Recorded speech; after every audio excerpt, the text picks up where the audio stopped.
আলহামদুলিল্লাহ সুম্মা আলহামদুলিল্লাহ। আল্লাহ সুবহানাহু ওয়া তাআলার দরবারে লাখো কোটি শুকরিয়া জ্ঞাপন করছি যে মহান রব্বুল আলামিন আমাদেরকে প্রতি জুমআর নে আজকে সালাতুল জুমআ আদায় করার জন্য আল্লাহর ঘর মসজিদে আসার বসার তৌফিক দান করেছেন। এজন্য সকলেই দিল থেকে শুকর আদায় করে বলি আলহামদুলিল্লাহ। মোহতারাম হাজিরিন, রমাদানের আজকে হচ্ছে প্রথম জুমআ। আল্লাহ সুবহানাহু ওয়া তাআলা আমাদের যাদেরকে তৌফিক দিয়েছেন আলহামদুলিল্লাহ আমরা আসতে পেরেছি। মাইকের আওয়াজ অনেকের কানেই পৌঁছেছে। আল্লাহ সুবহানাহু ওয়া তাআলা যাদেরকে মুহাব্বত করে ভালোবেসে তৌফিক দিয়েছেন কেবলমাত্র তারাই মসজিদে এসে উপস্থিত হতে পেরেছে। প্রিয় হাজিরিন, রমাদান মাসে মুসলিম উম্মার জন্য খুব গুরুত্বপূর্ণ ফরজ ইবাদত হচ্ছে সিয়াম সাধনা তথা রোজা রাখা। আল্লাহর সন্তুষ্টির জন্য সুবহে সাদিক থেকে নিয়ে সূর্যাস্ত পর্যন্ত আল্লাহর সন্তুষ্টির জন্য পানাহার থেকে এবং স্বামী স্ত্রী একে অপরের সাথে মেলামেশা করা থেকে বিরত থাকার নাম হচ্ছে সিয়াম বা সওম। শাব্দিক অর্থে সওম বা সিয়াম মানে হচ্ছে বিরত থাকা। যে কোনো কাজ থেকে যদি আপনি বিরত থাকেন, শাব্দিক অর্থে আপনি রোজাদার, সিয়াম পালনকারী। মনে করুন আপনি নিয়ত করেছেন যে আজকে সারাদিন আপনি কথা বলবেন না, কথা বলা থেকে বিরত থাকবেন। শাব্দিক অর্থে আপনি সায়েম তথা রোজাদার। আপনি নিয়ত করেছেন আমি আজকে এক দুপুর খাবার খাবো না, এক দুপুর খাবার খাবো না, খাবার খাওয়া থেকে আমি বিরত থাকবো। শাব্দিক অর্থে আপনি রোজাদার, শাব্দিক অর্থে আপনি সায়েম। আপনি নিয়ত করেছেন আমি কোনো মানুষের সাথে ঝগড়া করা থেকে বিরত থাকবো। এই বিরত থাকা শাব্দিক অর্থে আপনি সায়েম তথা রোজাদার। এভাবে আপনি যে কোনো কাজ থেকে বিরত থাকার নিয়ত করেন, শাব্দিক অর্থে আপনি রোজাদার বলে গণ্য হবেন, সায়েম বলে গণ্য হবেন। কিন্তু শরীয়তের পরিভাষায় পারিভাষিক অর্থে সায়েম তথা রোজাদার হতে হলে সুবহে সাদিক থেকে নিয়ে সূর্যাস্ত পর্যন্ত, সুবহে সাদিক থেকে নিয়ে সূর্যাস্ত পর্যন্ত খাবার পানীয় এবং স্ত্রী সহবাস থেকে মেলামেশা থেকে বিরত থাকতে হবে। তাহলে আপনি রোজাদার বলে সায়েম বলে গণ্য হবেন। প্রিয় হাজিরিন, আমরা যদি আল্লাহর সন্তুষ্টির জন্য পানাহার থেকে বিরত থাকতে পারি, রোজাদার হতে পারি, তাহলে এই রোজা রাখার ব্যাপারে, রোজা রাখলে কত পুরস্কার, কত উপকার, কত ফায়দা, সে ব্যাপারে আমরা সামনে ইনশাআল্লাহ আলোচনা করব। আপাতত আমরা যে বিষয়টা বলতে যাচ্ছি, এই রোজা হচ্ছে আল্লাহ সুবহানাহু ওয়া তাআলার পক্ষ থেকে দেওয়া একটা ফরজ বিধান। নামাজ পড়া যেমন ফরজ, আপনার তৌফিক হলে হজ করা যেমন ফরজ আপনার উপর ফরজ, যাকাত দেওয়া যেমন আপনার উপর ফরজ হয় সম্পদ হলে, ঠিক তদ্রুপ এই রোজা রাখাও এই রমাদান মাসে প্রত্যেকটা বালেগ আকিল মুসলমানের জন্য ফরজ।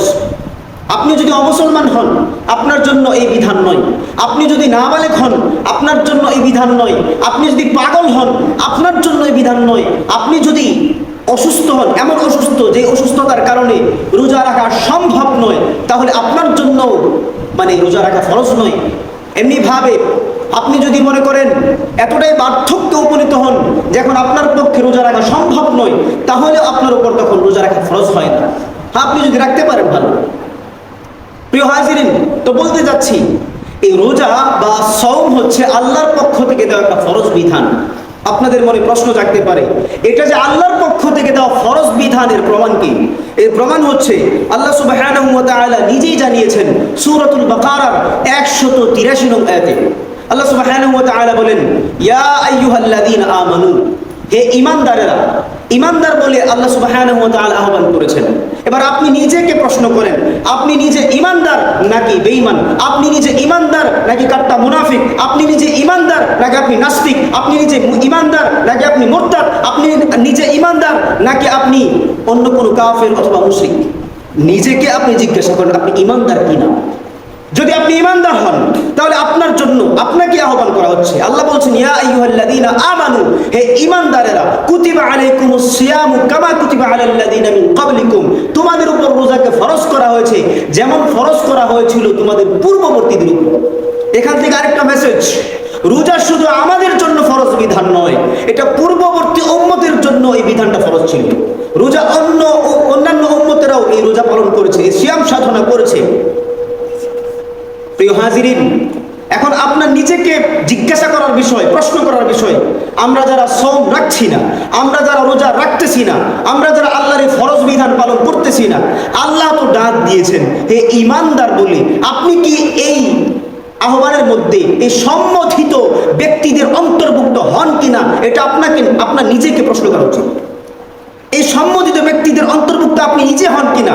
যদি আপনি ইমানদার বলে নিজেকে পরিচয় দেন, যদি আপনি মনে করেন আপনি মুমিন, যদি আপনি মনে করেন যে আপনি আল্লাহকে বিশ্বাস করেন, রাসূল বিশ্বাস করেন, আখিরাত বিশ্বাস করেন, পরকাল বিশ্বাস করেন, জান্নাত বিশ্বাস করেন, জাহান্নাম বিশ্বাস করেন, যদি আপনি এমন ইমানদার হয়ে থাকেন এবং আল্লাহ সুবহানাহু ওয়া তাআলা সূরাতুল ফাতিহা থেকে মিনাল জিন্নাতি ওয়ান নাস পর্যন্ত যত বিধান দিয়েছেন, যত কথা বলেছেন, সকল বিধানের প্রতি, সকল কথার প্রতি যদি আপনি বিশ্বাসী হয়ে থাকেন, মুমিন হয়ে থাকেন, তাহলে এই আহ্বান আপনার জন্য, এই ডাক আপনার জন্য।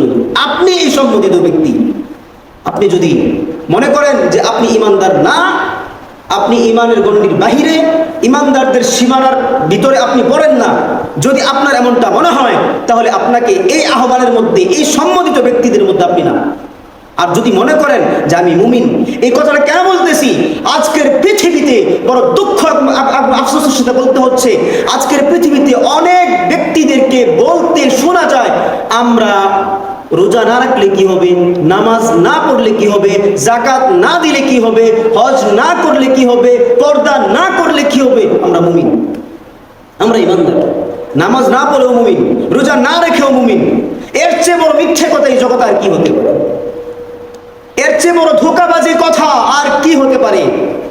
আল্লাহ বলতেছেন, ইয়া আইয়ুহাল্লাযীনা আমানু, হে ঈমানদারেরা, কুতিবা আলাইকুমুস সিয়াম, তোমাদের উপর রোজাকে ফরজ করা হয়েছে। তাহলে ফরজ কে করেছেন? আল্লাহ। রোজাকে ফরজ কে করেছেন? আল্লাহ। কোন মাখলুক, মানে দুনিয়ার আমরা কোনো ব্যক্তি, আমরা কোনো উলামায়ে কেরাম কোনো বিষয় চাপিয়ে দিচ্ছি না আপনার উপর, এইটা সরাসরি আল্লাহ নিজেই ফরজ করেছেন। আল্লাহ সুবহানাহু ওয়া তাআলার পক্ষ থেকে ফরজ বিধান। আপনি আল্লাহর বান্দা, আল্লাহর প্রতি বিশ্বাসী, আপনি আল্লাহর প্রতি মুমিন, আপনি আখিরাতের প্রতি বিশ্বাস রাখেন, তাহলে অবশ্যই অবশ্যই এই বিধান আপনার জন্য। যারা রোজা রাখতেছেন না, যারা রোজা ফরজ হওয়ার পরেও অনেকে কি করে, মানে অযথা অকারণেই সুস্থ থাকা সত্ত্বেও, তার কোনো কারণ নেই, তার এই বিধানের প্রতি অনীহা। মনে রাখবেন, একটু হচ্ছে আপনি পারছেন না, অক্ষম, কিন্তু যদি এই বিধানের প্রতি অনীহা থাকে, অথবা মনে করেন যে এই বিধানের প্রতি আপনার বিশ্বাস না থাকে, এটা যে একটা ফরজ বিধান, এটা যে একটা ফরজ বিধান, এই বিশ্বাস যদি আপনার ভিতরে না থাকে, তাহলে আপনি বেঈমান। যদি বিশ্বাস না থাকে যে এটা আল্লাহর ফরজ বিধান, তাহলে আপনি কি বেঈমান? বেঈমান হওয়ার জন্য এতটুকুই যথেষ্ট। আপনি বলতে পারেন, এটা কিভাবে বললাম? একজন মানুষ আল্লাহর একটা বিধান যদি না মানে, কত বিধান আছে, অনেক বিধান মানার পরে একটা বিধান যদি না মানে, তাহলে সে বেঈমান হয় কিভাবে? এটা একটা প্রমাণ দরকার। সূরাতুল ইখলাস সকলেই পড়ে, কুল হুয়াল্লাহু আহাদ আল্লাহুস সামাদ লাম ইয়ালিদ ওয়া লাম ইউলাদ। এখানেই আমার কথা, লাম ইয়ালিদ ওয়া লাম ইউলাদ, আয়াত কয়টা এখানে? একটা। লাম ইয়ালিদ ওয়া লাম ইউলাদ, এখানে আয়াত কয়টা? একটা। একটা আয়াতের মধ্যে দুইটা বিষয়। লাম ইয়ালিদ, তিনি কাউকে জন্ম দেয়নি, ওয়া লাম ইউলাদ, এবং তিনি কারো থেকে জন্মগ্রহণ করেনি। এটা হচ্ছে আয়াতের অর্থ। লাম ইয়ালিদ, তিনি কাউকে জন্ম দেয় নাই, ওয়া লাম ইউলাদ, এবং তিনি কারো থেকে জন্মগ্রহণ করে নাই। এখানে এসে খ্রিস্টান বলেন, ইহুদি বলেন, নাসারা বলেন, সকলেই কিন্তু মানে কি, যে আল্লাহ কারো থেকে জন্ম নেয় না, এটা কিন্তু সবাই মানে। ওয়া লাম ইউলাদ, এতটুকুর প্রতি বিশ্বাস সবারই আছে যে আল্লাহ কারো থেকে জন্মগ্রহণ করেনি। এটা খ্রিস্টানও মানে, এটা ইহুদিও মানে, এটা বৌদ্ধও মানে, এটা হিন্দুও মানে, সবাই মানে যে আল্লাহ কারো থেকে জন্মগ্রহণ করে নাই। মানে না কোনটা? যে তিনি কাউকে জন্ম দেয় নাই। খ্রিস্টানরা বলে যে ঈসা আলাইহিস সালাম আল্লাহর পুত্র, ইহুদিরা বলে উযাইর আলাইহিস সালাম আল্লাহর পুত্র। এভাবে তারা আল্লাহর সন্তান সাব্যস্ত করে। তাহলে একটা আয়াতের দুইটা অংশে একটা অংশ না মানার কারণে তারা কি? কাফের, চিরস্থায়ী জাহান্নামী। একটা আয়াতের মধ্যে দুটি অংশ, অর্থাৎ আল্লাহ কারো থেকে জন্মগ্রহণ করেনি এটা মানে না কোনটা? আল্লাহর থেকে যে আল্লাহ নিজে যে কাউকে জন্ম দেয় নাই এই বিষয়টার প্রতি তাদের ঈমান নাই, না থাকার কারণে এই একটা আয়াতের মধ্যে দুটি অংশের একটা বিষয়ের প্রতি বিশ্বাস না থাকার কারণে তারা জাহান্নামী, তারা কাফের, চিরস্থায়ী জাহান্নামী তারা, যতক্ষণ না পর্যন্ত এই বিশ্বাস না ফিরাবে। খ্রিস্টান ভাইয়েরা যদি মনে করে যে আমরা এই বিশ্বাস থেকে ফিরে আসবো, বৌদ্ধ ভাইয়েরা যদি মনে করে যে আমরা এই বিশ্বাস থেকে ফিরে আসবো, যদি এমনিভাবে অন্যান্য ধর্মাবলম্বী যারা আছে তারা যদি মনে করে যে এই বিশ্বাস থেকে ফিরে আসবে, তাহলে আশা করা যায় আল্লাহর প্রতি পরিপূর্ণ বিশ্বাস আনলে তাদের অবশ্যই হাদিসের বর্ণনা অনুযায়ী অতীতের সমস্ত গুনাহ আল্লাহ ক্ষমা করে দিয়ে তাদেরকে আল্লাহ সুবহানাহু ওয়া তাআলা জান্নাতে নিযুক্ত করবেন। আপনাদের মনে আরেকটা প্রশ্ন এখন থাকতে পারে, আমি বলেছি বৌদ্ধ ভাইয়েরা, খ্রিস্টান ভাইয়েরা, বলেছি হিন্দু ভাইয়েরা, এই যে ভাই বলে সম্বোধন করলাম এটার দলিল কি? হিন্দুদেরকে যে ভাই বলা যায়, খ্রিস্টানদেরকে ভাই বলা যায়, ইহুদিদেরকে ভাই বলা যায়, কিভাবে? এর প্রমাণ কি? সূরা নিসার মধ্যে আল্লাহ বলেছেন প্রথমেই, ইয়া আইয়ুহান নাসু তাকু রাব্বাকুমুল্লাযী খালাকাকুম মিন নাফসিন ওয়াহিদা, হে মানুষ সকল। এখানে এই মানুষ বলে আল্লাহ সুবহানাহু ওয়া তাআলা ইহুদি, খ্রিস্টান, বৌদ্ধ যত জাতি আছে, মুসলমান সহ সকলকে আহ্বান করেছেন।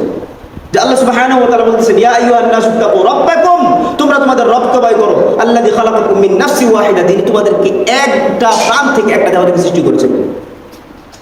আদম আলাইহিস সালাম আমাদের আদি পিতা, হাওয়া আলাইহিস সালাম আমাদের আদি মাতা, এই দুজন থেকে পৃথিবীর বুকে সমস্ত মানুষ এসেছে।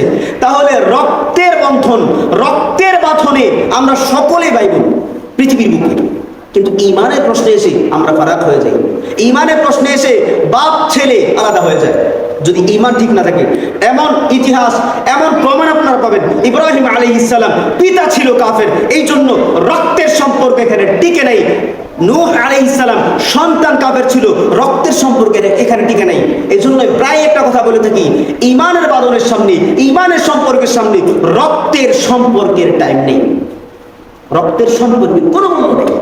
এই যে অবমূল্যায়িত হচ্ছে। নূহ আলাইহিস সালাম আপন সন্তান, এই সন্তানও মানে ঈমানের সম্পর্কে যখন দুজন দুদিকে চলে গিয়েছে তখন আলাদা হয়ে গিয়েছে, এখানে কোনো আর মূল্যায়িত হলো না। ইব্রাহিম আলাইহিস সালাম পিতা মুশরিক ছিল, উনি ছিলেন হচ্ছে তাওহীদের ঝান্ডাবাহী, উনি ছিলেন হচ্ছে তাওহীদের অতন্দ্র প্রহরী, তিনি ছিলেন হচ্ছে তাওহীদের সিপাহসালার, তিনি ছিলেন হচ্ছে তাওহীদের রাহবার। অথচ বাপ ছিল কি? মুশরিক। ঈমানের সম্পর্কের সামনে রক্তের সম্পর্ক টিকে নেই। তো মোহতারাম হাজির, বলছিলাম কুতিবা আলাইকুমুস সিয়াম, এই সিয়ামকে ঈমানদারদের উপর ফরজ করা হয়েছে। আল্লাহ বলেছেন ঈমানদারদের জন্য এই বিধান কি? ফরজ। আল্লাহর একটা ফরজ যদি কেউ অবমূল্যায়ন করে, না মানে, যদি বিশ্বাস না রাখে তাহলে সে তো বেঈমান। আর যদি বিশ্বাস রাখে কিন্তু না করে, পালন না করে, তাহলে সে গুনাহগার। একটা সিয়াম ছেড়ে দিলে, একটা রোজা ছেড়ে দিলে কি যে ভয়াবহতা, ইনশাআল্লাহ সামনে আমি দলিলের আলোচনা করবো। শুধু এখন ফরজ, এই বিধানটা যে ফরজ সেটার প্রমাণ দিচ্ছি। এই বিধানটা যদি আমরা মানি, পালন করি, এই আয়াতের মধ্যেই একটা নতিজা, একটা ফলাফল, একটা সামারা আল্লাহ সুবহানাহু ওয়া তাআলা বলে দিয়েছেন। বলেছেন যে কুতিবা আলাইকুমুস সিয়াম কামা কুতিবা আলাল্লাযিনা মিন ক্বাবলিকুম লাআল্লাকুম তাত্তাকুন। এই সিয়াম সাধনায় যদি তোমরা লিপ্ত হও, যদি তোমরা রমাদান মাসে এই তোমাদের এই ফরজ বিধান তোমরা যদি পালন করো, তাহলে তোমাদের ফায়দা কি হবে?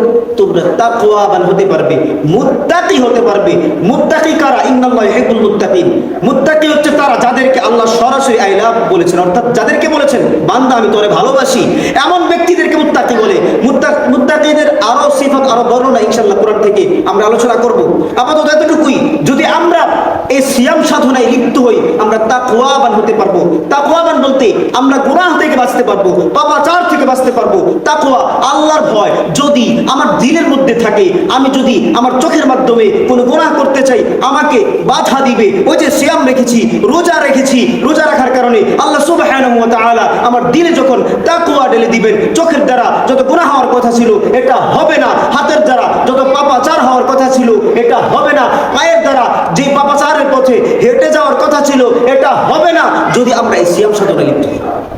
আল্লাহ বলতেছে তাকওয়া, তাকওয়ার একটা সংজ্ঞা সাহাবাদের মধ্যে আমরা যখন জিজ্ঞাসা, এক সাহাবী আরেক সাহাবীকে জিজ্ঞাসা করতেছেন তাকওয়া এটা কি জিনিস, তাকওয়ার পরিচয় কি, তখন উত্তরে আরেক সাহাবী বলেছেন এমন যে ধরো এমন একটা জঙ্গলা দিয়ে তুমি যাচ্ছ, এমন একটা জঙ্গল দিয়ে যাচ্ছ যেটার চারপাশে ডানে বামে সামনে পিছনে কাটা কাটা বিছানো, তাহলে তুমি সেই পথে সেই জঙ্গলার মধ্যে কিভাবে হাঁটবে? তাহলে উত্তর কি আসবে যে খুব সতর্কতার সাথে, না জানি কাটা বেঁধে যায়, না জানি কাটা লেগে যায়, এই জন্য মানে পা ফেলার ক্ষেত্রে খুব সতর্কতার সাথে খুব সাবধানে পা ফেলবে। এটা হচ্ছে তাকওয়া। তাই সাহাবী উত্তরে বলতেছেন তাকওয়ার মানে এটাই, তাকওয়ার অর্থ এটাই, ডানে গুনার পরিবেশ, বামে গুনার পরিবেশ, সামনে পাপাচারের পরিবেশ, পিছনে পাপাচারের পরিবেশ, উপরে তাকাও পাপাচারের পরিবেশ, নিচে তাকাও পাপাচারের পরিবেশ, সব কিছু থাকা সত্ত্বেও তুমি কদম ফেলবে তো সাবধানে ফেলবে, তুমি কদম ফেলবে তো সাবধানে ফেলবে, এটা হচ্ছে তাকওয়া। ওই যে জঙ্গলার মধ্যে কাঁটা বিছিয়ে রাখলে যেভাবে চলতে হয়, কাঁটা বিছিয়ে রাখলে যেভাবে সাবধানতার সাথে সামনে পা ফেলতে হয়, ঠিক তেমনি ভাবে দুনিয়ার জমিনে চলতে ফিরতে সামনে গুনার পরিবেশ থাকবে, পিছনে গুনার পরিবেশ থাকবে, ডানে বামে গুনার পরিবেশ থাকবে, উপর নিচ গুনার পরিবেশ থাকবে, সব কিছু থেকে বেঁচে থাকার নামই হচ্ছে তাকওয়া। খুব সাবধানে চলতে হবে আপনাকে, এই পৃথিবীতে খুব সাবধানে চলতে হবে। তো আপনি যদি সিয়াম সাধনায় লিপ্ত হন, আপনি যদি রোজা রাখেন, আল্লাহ সুবহানাহু ওয়া তাআলা আপনার মধ্যে এই তাকওয়ার গুণ দিয়ে দিবেন। সুবহানাল্লাহ, আপনি চলতে পারবেন সাবধানে, সাবধানতা আল্লাহ ঠেলে দিবেন। আল্লাহর তৌফিক ছাড়া কোনো ব্যক্তি গুনাহ থেকে বাঁচতে পারে না, আল্লাহর তৌফিক ছাড়া কোনো ব্যক্তি নেক কাজ করতে পারে না। লা হাওলা ওয়ালা কুওয়াতা ইল্লা বিল্লাহ। কোনো ব্যক্তি পাপাচার থেকে বাঁচতে পারবে না আল্লাহর যদি বিশেষ রহমত না থাকে। হ্যাঁ, বান্দার পক্ষ থেকে তার চেষ্টা প্রচেষ্টা অবশ্যই থাকতে হবে। বান্দাকে আল্লাহ সুবহানাহু ওয়া তাআলা দুটি গুণ দিয়ে সৃষ্টি করেছেন, তার পাপের দিকেও তার টান থাকবে, নেক কাজের দিকেও তার টান থাকবে। বিবেক দিয়েছে, এই দুইটার মধ্যে ভালো কোনটা সেটা বেছে নিতে হবে।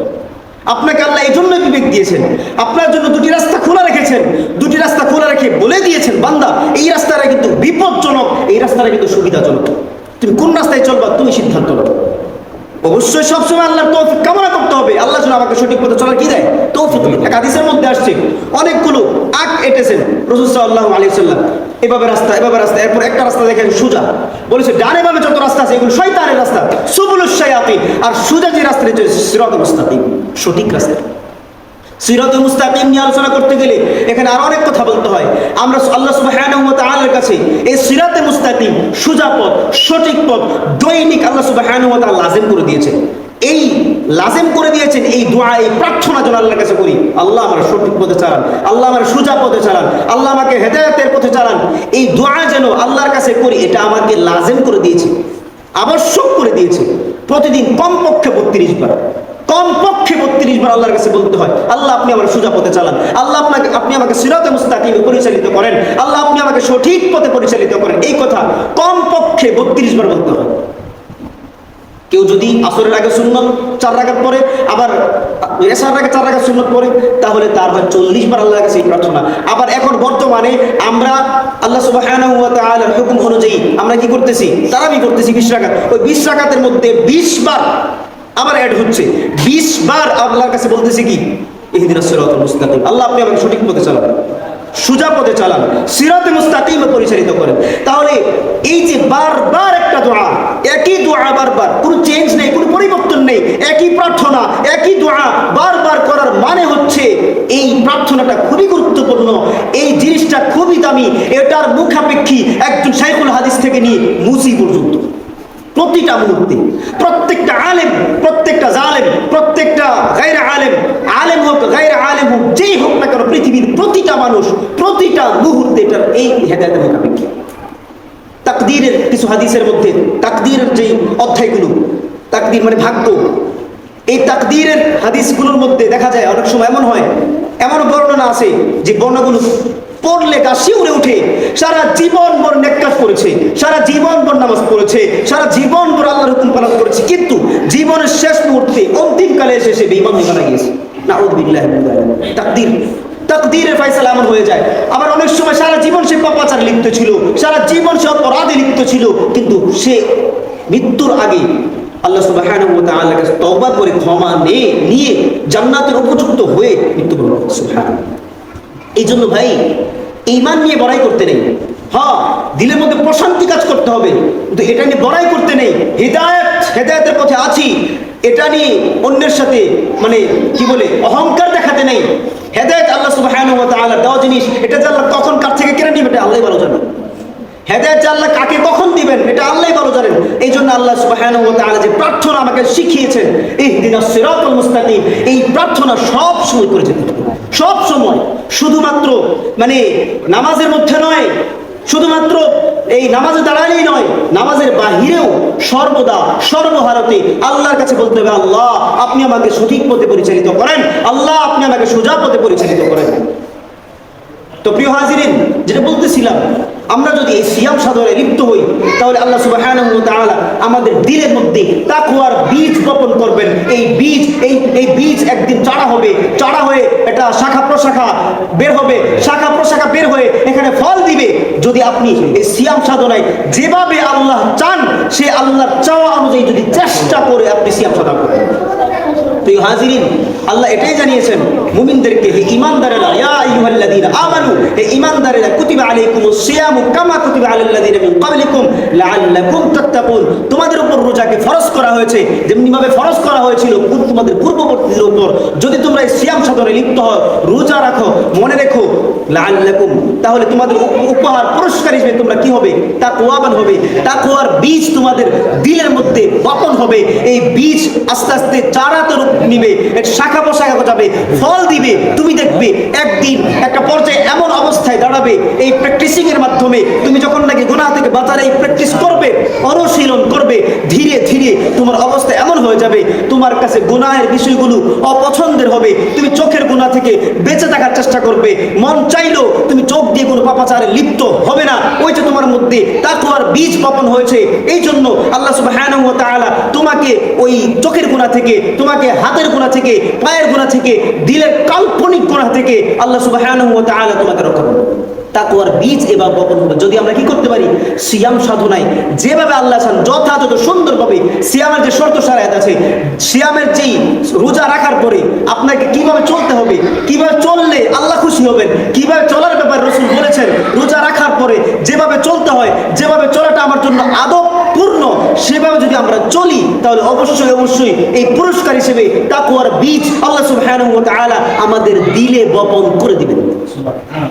প্রিয় হাজিরিন, এই জন্য আল্লাহর এই ফরজ বিধানটা আমরা যারা রাখতেছি আলহামদুলিল্লাহ, যারা রাখতেছে না তারা যেন রাখে, সেই ব্যাপারে আমরা দাওয়াত দিব, মানুষকে বোঝাবো, যাতে করে এই তাকওয়ার বীজ বপনের একটা যেই আমল, এই আমলটা যেন আমাদের মধ্যে নিয়ে আসি। আল্লাহ যেন আমাদের সেই তৌফিক দান করেন। প্রিয় হাজিরিন, তাহলে আমরা কোরআন থেকে এই বিষয়টা স্পষ্ট করলাম যে সিয়াম, রোজা, এটা হচ্ছে কার পক্ষ থেকে দেওয়া ফরজ বিধান? আল্লাহর পক্ষ থেকে দেওয়া ফরজ বিধান। এটা আল্লাহ নিজেই ফরজ করেছেন। এটা আল্লাহ সুবহানাহু ওয়া তাআলা সূরাতুল বাকারা 183 নং আয়াতে স্পষ্ট জানিয়ে দিয়েছেন।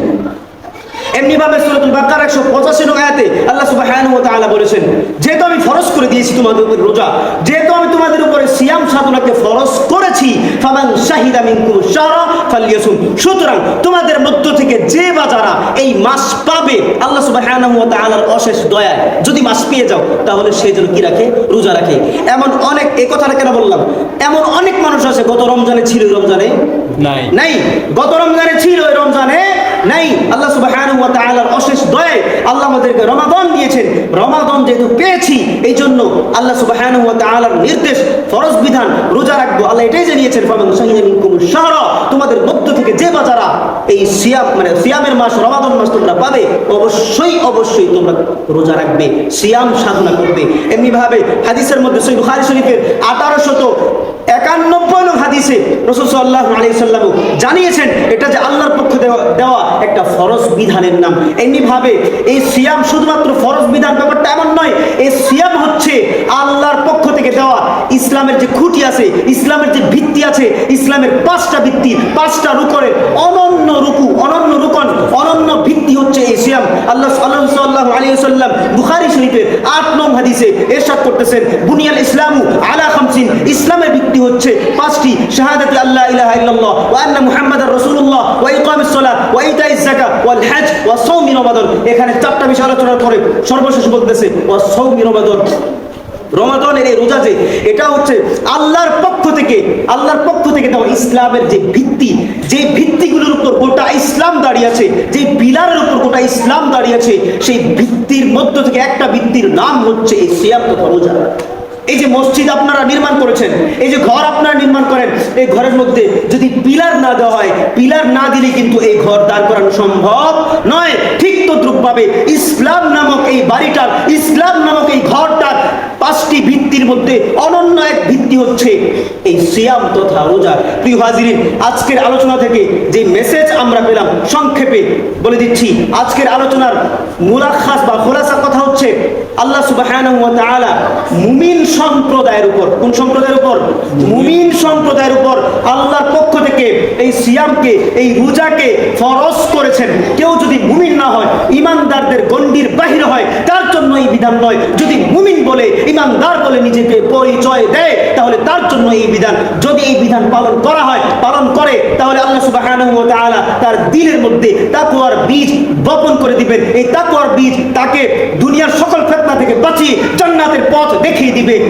এমনি ভাবে এই সিয়ামকে শুধুমাত্র ফরজ বিধান বলেই আমরা ক্ষান্ত হইনি, আমরা এটাও বোঝানোর চেষ্টা করেছি এই সিয়াম তথা রোজা হচ্ছে আল্লাহর পক্ষ থেকে দেওয়া ইসলাম নামক বাড়ির, ইসলাম নামক ঘরের একটা অনন্য ভিত্তি। আল্লাহ সুবহানাহু ওয়া তাআলা আমাদের সকলকে এই যে অগোছালো অল্প কিছু কথাবার্তা বলেছি, আল্লাহ সুবহানাহু ওয়া তাআলা যেন আমাদের সকলকে আমল করার তৌফিক দান করেন। আমিন। ওয়া আখিরু দাওয়ানা আলহামদুলিল্লাহি রাব্বিল আলামিন।